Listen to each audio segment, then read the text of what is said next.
The Knights Templar's raid broke through the demonic siege. Continuing, the Spirit Barrier Necklace can generate a unique psychic magnetic field, distorting all psychic detection. It has a miraculous shielding effect against area of effect psychic probes. Thanks to the Spirit Barrier Necklace, the Knights can greatly conceal their presence. Coupled with their high cultivation, even demon god level experts need to focus their psychic power in a fixed direction to possibly detect them.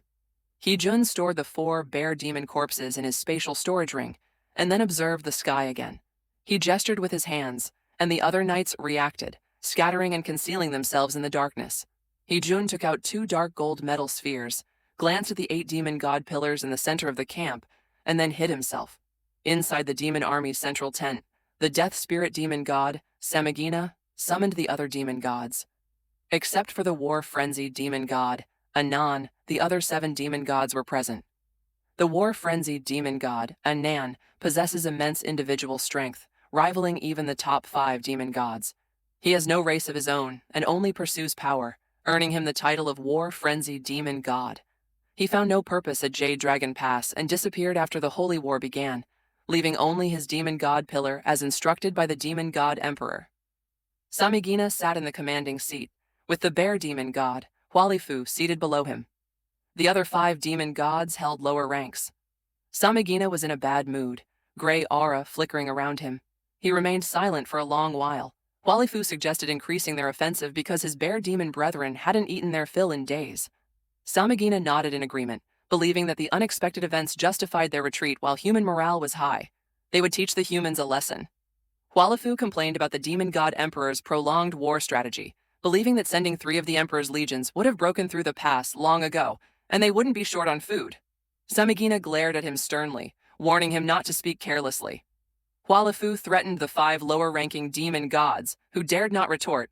Samigina announced that they would discuss their plan of action. As the battle continued, the demon losses were significant. They would show the humans their true power and improve their troops' rations. They couldn't always be eating their own kind.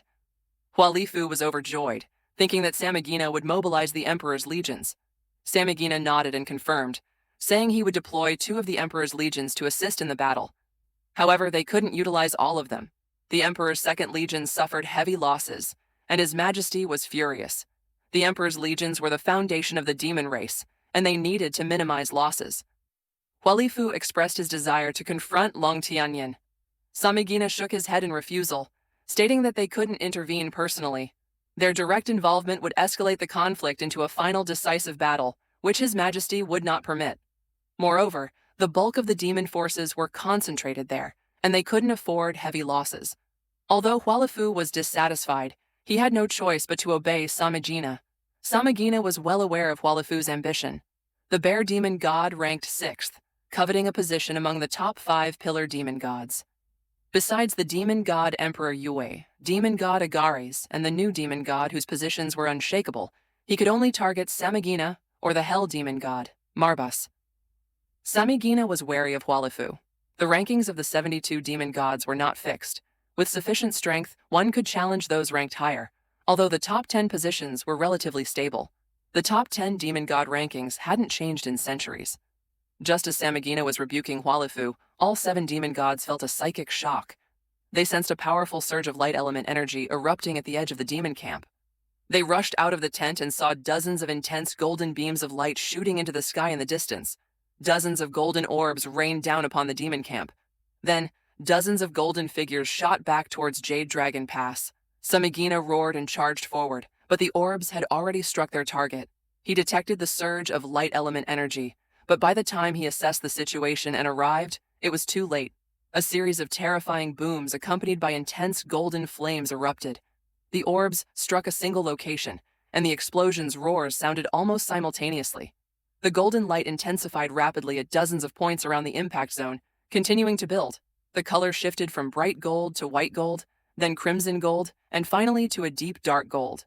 By the time Samigina reached the epicenter of the explosion, he could do nothing. Samigina didn't know what these orbs were, but he understood that their individual power was small. However, combined, they possessed a devastating power similar to a light element forbidden spell. Since the energy release of any forbidden spell is irreversible, if Samigina wanted to completely block this spell, he would have to cast an even stronger one. However, even with Samigina's power, casting a forbidden spell required time. Furthermore, casting a forbidden spell within the demon camp would cause even greater losses. At this moment, the true power of a demon god became evident. Samigina let out a furious roar, and the other 6 demon gods quickly followed. Facing the combined light element spell and its terrifying power, the 7 demon gods quickly positioned themselves in 7 directions, simultaneously erupting with incredibly intense light. At the heart of the camp, the 7 demon god pillars shone brightly, projecting 7 massive beams of light towards the 7 demon gods. They each extended their hands forward in a pushing motion. It could be seen that the death spirit demon god, Samigina, and his demon god assistants radiated a gray light, while the bear demon god, Hualifu, emitted a yellow light. This didn't mean they weren't of the darkness attribute. On the contrary, these different colors signified their immense power.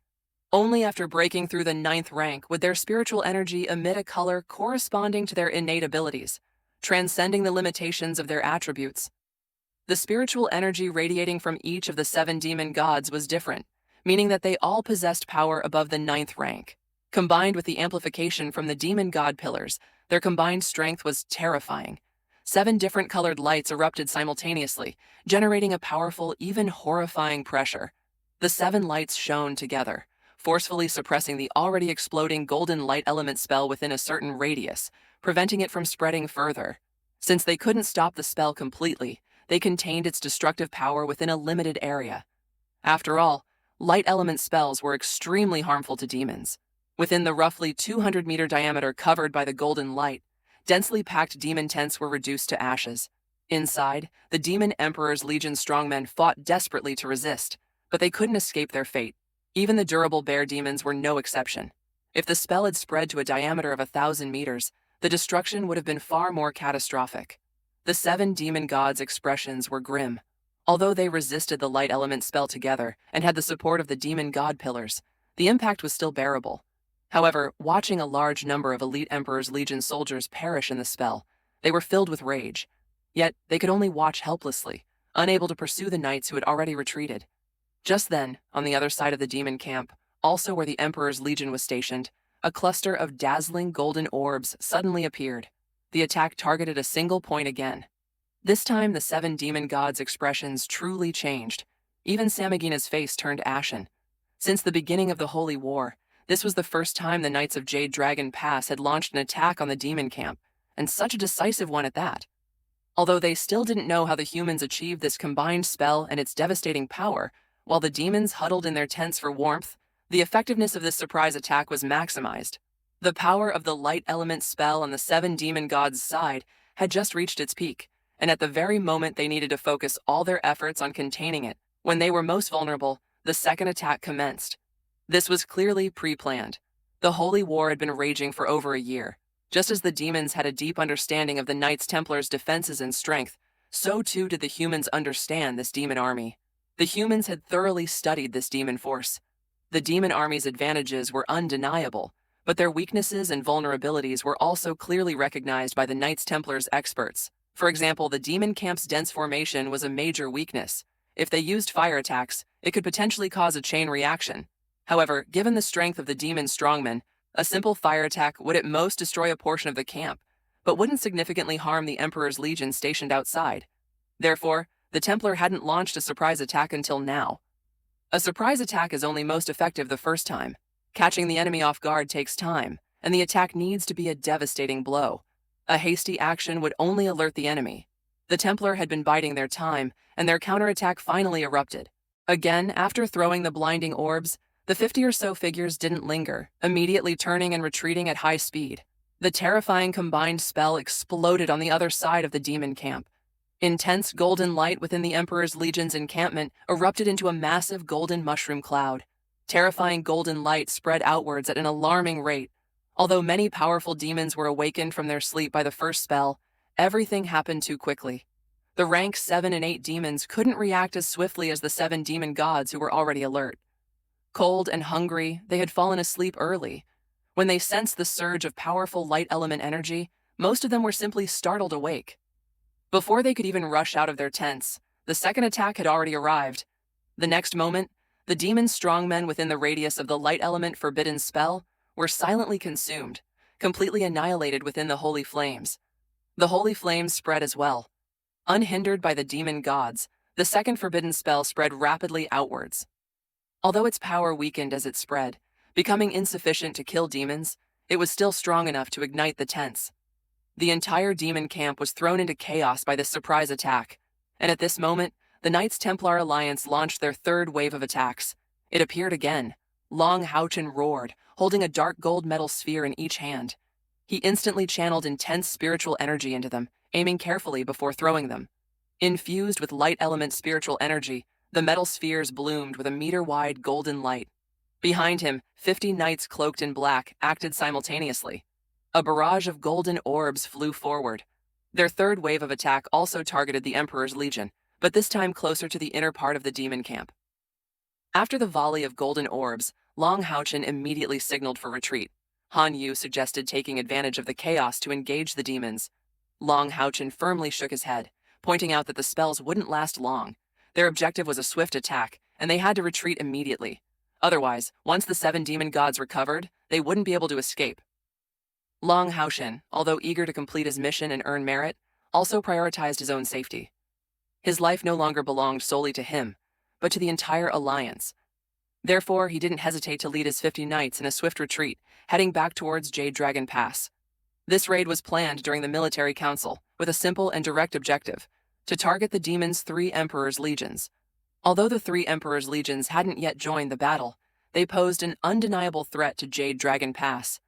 After over a year of reconnaissance, in fact, the Templar had long since pinpointed the Emperor's legions' locations.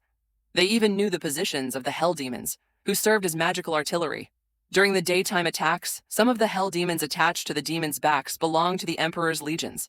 As magical units, they posed the greatest threat to Jade Dragon Pass. Therefore, the primary targets of the raid were the Emperor's legions and the Hell Demons. The metal spheres previously seen in the hands of He Jun, Long Haochen, and every knight participating in the raid were a secret weapon of the Knights Templar, called light burst bombs.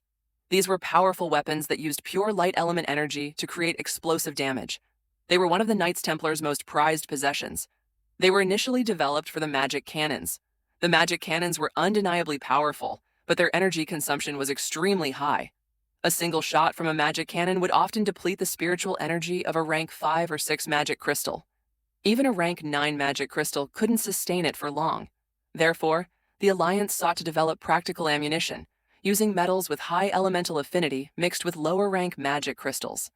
If successful, it would greatly enhance the magic cannon's effectiveness in actual combat. After years of research, various problems arose, and they couldn't find a solution. During the Knights Templar's research, they created the light burst bomb. The light burst bomb couldn't be fired from a magic cannon, because upon activation, it would instantly generate a powerful explosion. It would explode before or immediately after leaving the barrel, becoming a suicidal weapon. However, during an experiment, Templar researchers discovered that the light burst bombs had a cumulative effect. Multiple light burst bombs of the same quality, when detonated together, would produce a stacking effect, with their power increasing exponentially. This discovery rekindled their interest in the light burst bombs, which they had previously considered abandoning. Through continuous research and experimentation, they eventually discovered that limiting the power of each light burst bomb to the equivalent of a rank 4 light element spell resulted in the best cumulative fusion, allowing for unlimited stacking. Unfortunately, they still couldn't be fired from magic cannons. They could only be ignited with light element energy by a light attribute wielder and thrown by hand. After their development, the light burst bombs were met with criticism because achieving the cumulative effect on the battlefield was difficult. A single light burst bomb with the power of a rank 4 spell could easily be countered by the enemy, making it hard to achieve the stacking effect. Moreover, the production cost of light burst bombs was extremely high, requiring master-level craftsmanship to combine various precious metal powders and refined light element magic crystals. The failure rate was also high. Therefore, despite successful development, the number of light burst bombs remained limited. The Knights Templar's treasury held only a few hundred. They had never been used in actual combat. The Knights Templar considered that light burst bombs could achieve their maximum effectiveness in surprise attacks. The raid marked the light burst bomb's debut. For this raid, the Knights Templar's military department devised a detailed plan. A 3-pronged attack was executed rhythmically to ensure the 7 demon gods wouldn't scatter, allowing the raiding party to escape safely. All participants were retinue knights. Except for Han Yu, Everyone else followed Long Haochen. He Jun and the other leaders were even more powerful. The first wave of attack was the most dangerous. It was led by He Jun, with Long Haochen participating. Their safety was ensured during the final wave. Long Haochen understood his grandfather's intentions. Although he hadn't fully accepted his grandfather, he had to obey orders on the battlefield. On the battlefield, obedience was paramount. 50 figures shot out like lightning, each utilizing their spiritual energy for rapid flight. Long Haochen stayed at the rear, summoning Haoyu, and kept a close watch on their surroundings. The raid plan was executed almost perfectly, except for the first forbidden spell, whose power was contained by the 7 demon gods. The other 2 forbidden spells unleashed their full force. At least within the Emperor's Legion, the Hell Demons, their magical units, were completely annihilated. The 7 demon gods were enraged. Just as the power of the first spell began to wane, the other 2 spells fully erupted. Other 9th-rank demon strongmen within the camp attempted to weaken the spell's power, but without the protection of the demon god pillars, they didn't dare to directly confront them. 2 massive golden mushroom clouds exploded within the demon camp. Samigina, filled with rage, spotted Long Haochen among the last group of retreating human knights, riding on Xingwang. Recalling the divine light emitted by Xingwang's master during the day, he believed that offering a light element divine artifact might appease the demon god emperor's wrath. So he pursued Long Haochen. Samigina's sudden departure surprised the other 6 demon gods. The spell's power expanded, engulfing dozens more Emperor's Legion soldiers. Only the bear demon god, Hualifu, understood Samigina's intentions. However, he couldn't intervene for fear of provoking Samigina. As Long Haochen retreated with his comrades, he suddenly felt a terrifying pressure. The air became thick, constricting his body. Xingwang's speed slowed. Long Haochen guessed that a demon god-level expert was pursuing them. He immediately had Xingwang turn around and release a ripple of light. The orange-red light on his left arm flared. The sun and moon divine shields activated. The pressure on him lessened. Seeing the approaching death spirit demon god, Samigina, Long Haochen gasped. He knew that Samigina was the 4th-ranked demon god, with spiritual energy exceeding 400,000. Even his grandfather admitted he was no match. Long Haochen couldn't retreat. Xingwang wasn't as fast as Samigina. If caught, he would be helpless. Furthermore, as the commander and acting paladin, he couldn't abandon his comrades and subordinates. He had to stay and confront Samigina. Perhaps he would have to resort to that power again. Without revealing his identity, only that could help him escape this unwinnable battle. Please give us a like and subscribe, fellow Taoists. Let's continue our chat in the next episode.